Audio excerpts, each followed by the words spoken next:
Mong nên ngày nhom xôm xua bong tịch kiệt để tôi nâng dương thơ sạc một cào ấy dương đặt delay mốc ao chạm mà cào ấy chẳng hay bong អូខេបងអរគុណសម្រាប់សំណួរមួយនេះបងប្អូនសម្រាប់ធ្វើបាទគេហៅ end fire ហ្នឹងដែលគាត់និយាយថាសាប់មុខក្រោយបងប្អូនណាបងប្អូនពាក់ព័ន្ធរឿងចំណុចនេះគឺភ្ញៀវខ្ញុំឯងគាត់ទិញ processor ពីខ្ញុំទៅប៉ុន្តែខ្ញុំអត់បញ្ចេញឈ្មោះគាត់ទេបងប្អូនសម្រាប់ការដាក់សាប់មុខក្រោយបងប្អូននេះខាងមុខខាងក្រោយគាត់និយាយថាហ្នឹងយើងដាក់បើ delay ឲ្យខាងមុខដើម្បីឲ្យចាំខាងក្រោយមែនតើបងប្អូនក្បួនយើងជាទូទៅយើងធ្វើបែបហ្នឹងប៉ុន្តែគឺជាក្បួនដែលខ្ញុំចង់បញ្យល់ប្រាប់គាត់ថានៅពេលដែលយើងធ្វើសាប់មុខក្រោយហ្នឹងមិនមែនចេះតែធ្វើទេណាបងប្អូនបើសិនជាបងប្អូនឃើញក្បួននឹងធ្វើវាអត់ខុសទេពាក់ព័ន្ធនឹងការក្បួនធ្វើដូច speaker Zinzin original គឺយើងសិតតែហៅថាគេមានក្បួនគេទាញ delay ទៅអាចចំជាមួយនឹងគេហៅថា speaker Zinzin ដូច brand ធំអញ្ចឹងទៅបងប្អូនណាប៉ុន្តែពាក់ព័ន្ធរឿងបងប្អូនចង់ធ្វើខ្ញុំមិនដឹងថាគាត់ប្រើប្រភេទ speaker បែបណាទេអានេះខ្ញុំលើកឡើងបន្តិចបានន័យថាបងប្អូនប្រើ speaker ធុងវាយធុងអីហ្នឹង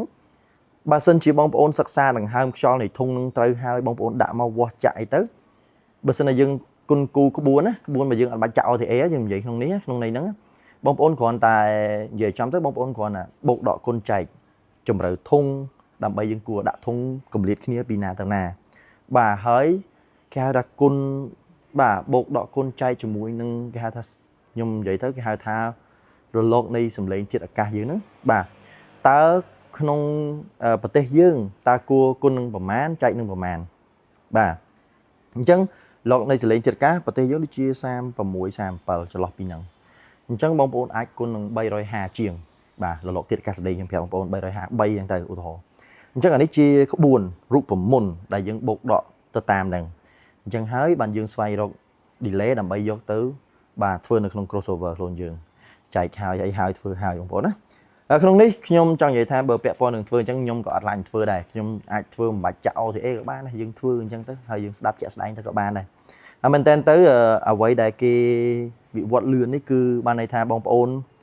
ប្រើជាមួយនឹង RTA លឿន RTA ហ្នឹងវាលឿនបានន័យថាបងប្អូនអាចមើលឃើញនឹងភ្នែកស្ដាប់នឹងត្រចៀកទៅអញ្ចឹងมันប្រកបទេពេលខ្លះក្បួនពេលខ្លះឲ្យយើងទៅ invert ធុងទៀតប៉ុន្តែដោយធុងណាបងប្អូនមិនមែនប្រកាសថាគ្រប់ធុងដែលត្រូវធ្វើអញ្ចឹងទាំងអស់ណាហើយបងប្អូនខ្លះធ្វើអញ្ចឹងហើយទាំងគាត់មានច្បាស់ 100% ទៀតណាគាត់ច្បាស់ខ្លួនគាត់ថាគេធ្វើអញ្ចឹងហើយត្រូវហើយ 100% អត់ខុសទេច្បាស់ខ្លួនឯងទៀតបាទទាំងគេហៅថាទាំងគាត់ចង់និយាយថាគាត់ធ្វើហើយគាត់ធ្វើតាមគេហើយគាត់ថាច្បាស់ទៀតមិនបានច្បាស់ម៉េះបងប្អូនបាទអត់ដូចគ្នាទេខ្ញុំតែងតែប្រាប់អត់ដូចគ្នាទេប្រព័ន្ធសម្លេងនេះមួយគឺបងប្អូនត្រូវទទួលយកបាទខ្លួនយើងត្រូវទទួលយកការពិតផងអញ្ចឹងចំណុចនេះខ្ញុំមានតែពាក្យប៉ុណ្ណេះទេចង់បង្ហាញប្រាប់បងប្អូនថាការអ្វីដែលយើងត្រូវធ្វើនេះគឺបងប្អូនសម័យនេះគឺទំនើបណាស់ RTA ទៅមើលទៅតើគួរថាទាញ delay ពីណាមកណាបាទបងប្អូនគួរតែធ្វើអាណាទៅដាក់អាណាទៀតដើម្បីឲ្យបងប្អូនទទួលសំឡេងបែបបងប្អូនចង់បាន N5 ហ្នឹងខាត់ joy ហ្នឹងបាទ array sub ហ្នឹងបាទហើយមួយទៀតLR sub ហ្នឹងបងប្អូនត្រូវគួរធ្វើបែបណាទៀត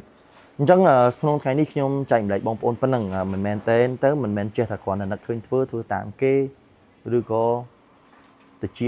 អីប្រកាសអីពេកទេមិនទេបងប្អូនណាហើយក្បួនចុះគេថាចុះបើនិយាយចឹងមិនចាំមិនចុះមិនគេមានក្បួនគេមកក្បួនគេមានមកបងប្អូនប៉ុន្តែបងប្អូនមានបានតែឃើញក្បួនគេធ្វើលើធុងអីអត់ធុងដែលគេក្បួនធ្វើហ្នឹងគេធ្វើធុងគេលំដាប់គេសិក្សាគេមានជាមែនតើគេមាន file GLL ទៀតដើម្បីមើល sub map គេតើ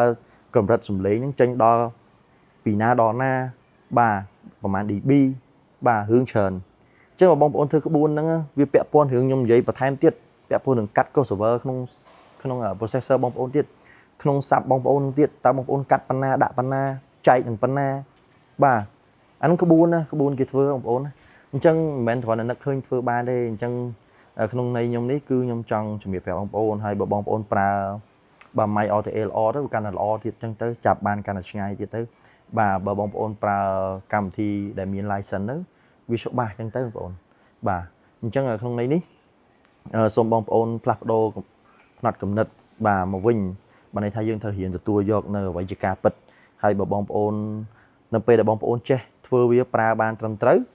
ប្រព័ន្ធសំឡេងបងប្អូនអត់ងាយដូរទេអញ្ចឹងបងប្អូនប្រើទៅក៏អត់ងាយខុសដែរកាលណាតែបងប្អូនប្រើអត់ត្រូវខុសចិត្ត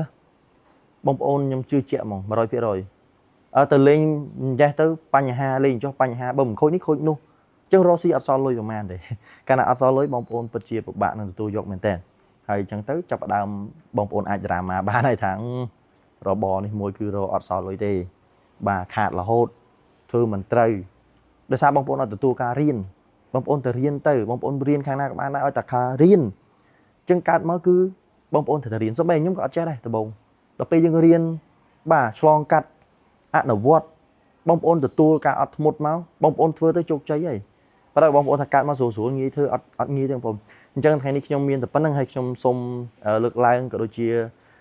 ជជែកជាមួយបងប្អូនបន្តិចពាក់ព័ន្ធនឹងសំណួរគាត់ទេបងប្អូនណាអញ្ចឹងក្នុងហ្នឹងខ្ញុំចង់បញ្យល់នៃបែបហ្នឹង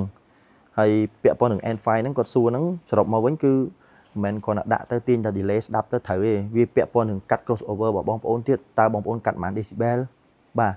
ហើយបងប្អូនដាក់ LA អត់